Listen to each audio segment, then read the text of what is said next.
Well, good morning, good afternoon, or good evening to you.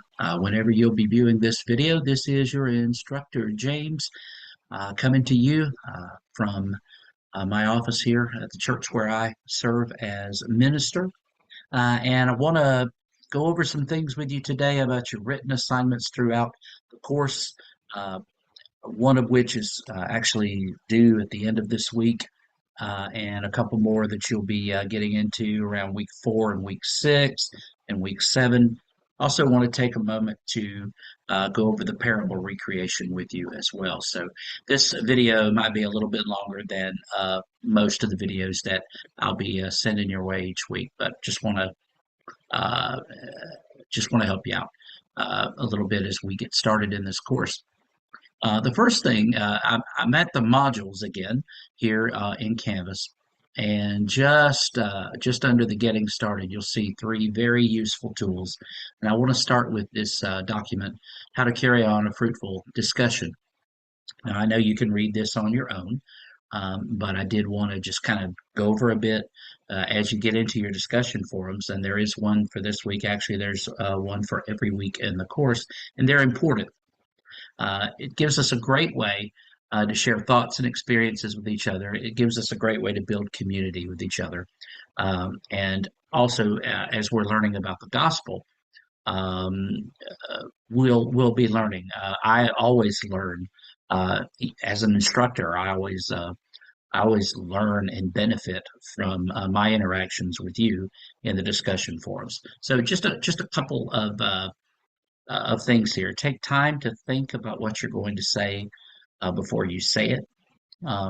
It's good advice, whether we're writing or whether we're um, speaking. One of the great advantages here is we get time to process what we're learning rather than just having to come up with something to say in the moment, even just in conversation. So take time to think about what you're going to say. The second is all discussions are to be in the spirit of encouragement, gentleness, patience, persistence, and hope. Now, what that doesn't mean is that uh, if there is need to challenge, confront, or question each other, that doesn't mean we're not allowed to do that.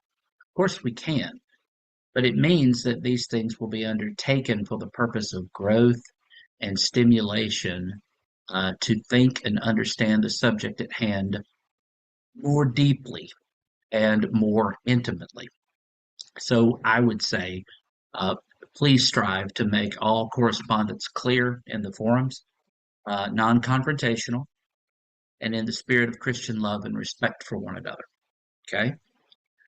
Substantive responses will demonstrate that you've reflected on this critically and content, in relation to the question each week. Additional postings are always welcomed and encouraged. Uh, what I'll be looking at for grading purposes, your participation grade will be based on the quality of participation in online discussions. And I'll be able to see in your discussions if you prepared or not. Um, think through the issue and think about what others, uh, myself, your classmates, and even other authors have said about the subject. Uh, when you respond to each other, probably going to need a bit more than I agree or amen or that was well said or preach, or whatever you might say. Those are not substantive responses. And I'll be looking at proper English. Um, all of us uh, fall into the habit of writing like we speak. And there are very few of us who speak in the tone uh, of an academic paper. And even these discussions, these discussion forums, are to be written from that perspective. Going to be looking for complete sentences, punctuation, capitalization, correct spelling, and as I have already told you, I am big on word count. So just all of that, and of course, pay attention to the due dates. Your original responses are due by Fridays each week, and your uh, your responses to your classmates are due by Sunday of each week. That changes a little bit in week 7, but we'll get there. Okay. So I just wanted to kind of run down this document. It is available for you here. If you haven't taken a look at it already, I want to encourage you to do so. Okay. The next one up is the journal entry, summary, and response paper instructions. And I'm not going to take a lot of time here, but you do have a journal entry that's due this week. And it's a 500 word, uh, it's a 500 word paper. And what we're asking you to do here at week 1 is write a paper summarizing what you believe at this point is the essence of Jesus' mission in the Gospels. Okay? Draw from your prior knowledge of the text and your own experiences, but make sure that your thoughts are, again, well reasoned and consider the evidence of the New Testament. When appropriate, mention specific texts from the Gospels that support your assessment. All right. So this is kind of getting our feet into the shallow end here. 500 words in length, just kind of easing you into this at the beginning. And one of the things is because your second journal, which is due week 7, we're going to come back and revisit this after you've had 7 weeks uh, going over this stuff. Again, writing what you believe is the essence of Jesus' mission in the Gospels based on what you've learned this semester. All right. Highlight the things that have surprised you and ways that your view of Jesus has been changed or strengthened. This one is a bit longer, 1,500 words in length. Don't, by the time you get there, you will have written a lot in this course by the time we get to this. So just wanted to point out those two, but you do have the first one of these that's due to be submitted by this coming Sunday, which is the 19th of March. Okay. A couple of other papers here. I don't want to take a lot of time on these right now. The most important thing that you need to be doing as far as your Gospel of Luke summary paper is begin reading the Gospel of Luke. Now, if you've never read through the Gospel of Luke, with Luke and Acts, Luke is the author of both Luke and Acts, and he has the most words of any author in the New Testament. The chapters in Luke are long. Most of them are long. A couple of them are reasonably short, but most of the chapters in Luke are long. So what we're going to ask you to do is over the course of the next 3 weeks, just pace yourself. Pace yourself. It's a delightful read. Luke is a wonderful writer, and I think you'll really enjoy it. But go ahead and start pacing yourself on your Luke summary paper, and that'll be due week 4. And again, I'll come back to that at the beginning of week 4. Now, your Yancey response paper, Philip Yancey, the Jesus I Never Knew, week 6, you're going to be writing a book review of the Yancey textbook, and of course, at this point, uh, the best thing you can be doing is getting into that book and reading, and Yancey's going to come up in the discussion forums and as we go forward in the class. Okay. This paper, just to give you a heads up about it, in week 6 will be 1,000 words in length, and then points will be deducted for poor grammar, and so forth and so on. Again, this document is available to you in the modules, and I just wanted to point that out under useful tools. There are also links to these documents inside the modules for each week of the course. So just want to let you know. Okay. What I wanted to spend the majority of my time on in this video is the parable recreation. All right. And there is a document that lays it all out for you here. And I will try to go through this as quickly, but as thoroughly as I can. You are required by the end of next week, week 2. I would say the sooner the better, but by the end of week 2, you are required to let me know via email, either here on Canvas or at my Point email address, james.shelton@point.edu, to let me know which parable from one of the Gospels you're going to be doing. They are some of the most dynamic and memorable teachings of Jesus: the Good Samaritan, the parable of the prodigal son, the parable of the lost sheep, and there are just so many of these stories, very dynamic and very memorable teachings. Um, Now, on the assigned dates, and these dates are going to be day 2, which is Tuesday of week 7, you will need to upload either a video, either a video to YouTube. Okay.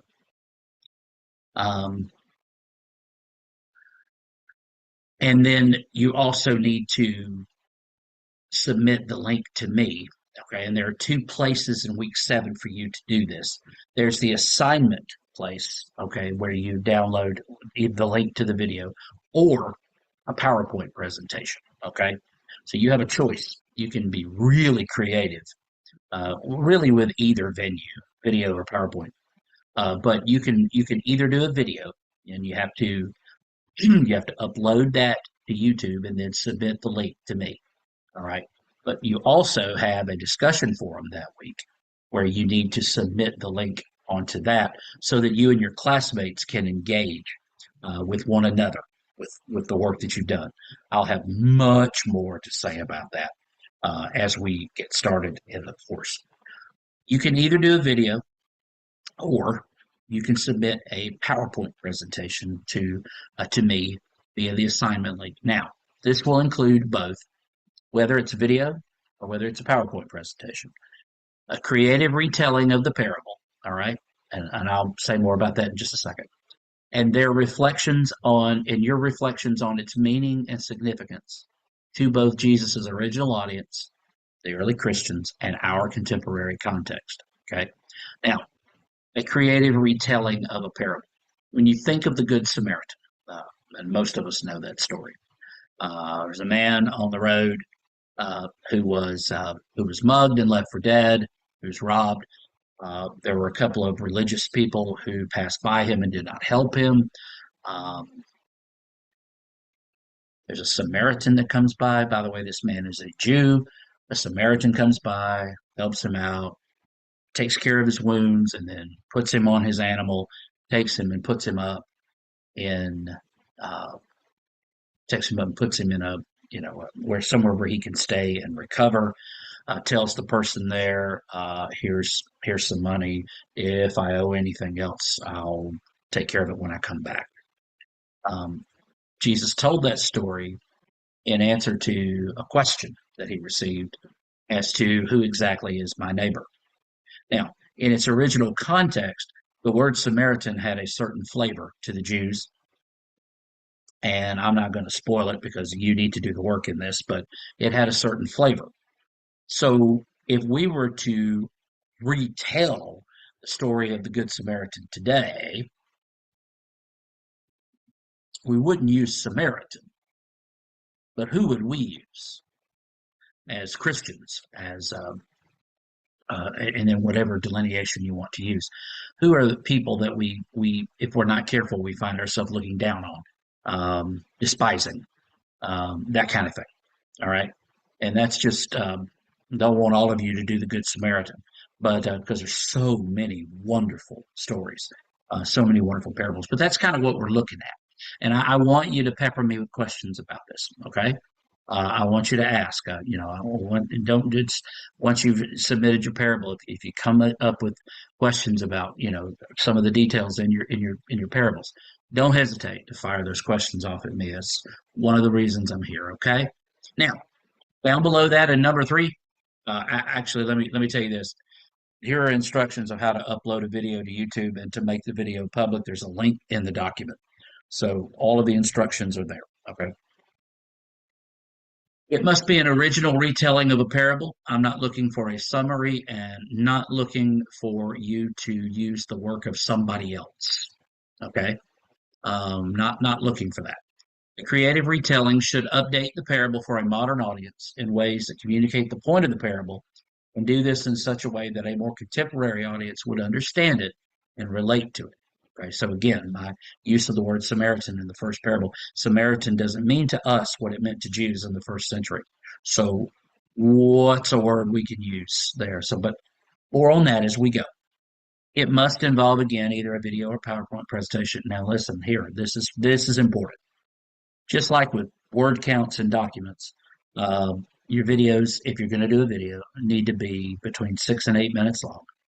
Your PowerPoint presentations must contain at least 10 slides, and they must end with honest reflections on the meaning of the parable, its personal impact, and its impact on our understanding of Jesus, both from first century viewers as well as contemporary ones. And in addition to that, each student must view at least four other classmates' parables in order to participate in the final discussion forum 7.2. Going to grade it on creativity and thoughtfulness and your format. Okay. Um, but most importantly, be creative and have fun with this. This is not meant to be a burden. This is meant to be a fun and meaningful experience for you. Okay. Well, I know that's a lot for me to give you in this video, but I promised you on Sunday that I would make sure to get this out to you today. Again, I want to encourage you if you haven't already begun your work on your journal entry and your participation in the discussions for this week, I want to encourage you to go ahead and try to get on those as soon as possible. I know we're all juggling very busy schedules, but together we can make this happen. I pray for you daily, and I pray that you have a wonderful week. And I'll check back in on you in a couple of days. Anytime you have any questions at all, do not hesitate to reach out via the inbox here on Canvas or at james.shelton at point.edu. God bless you, and we'll see you soon.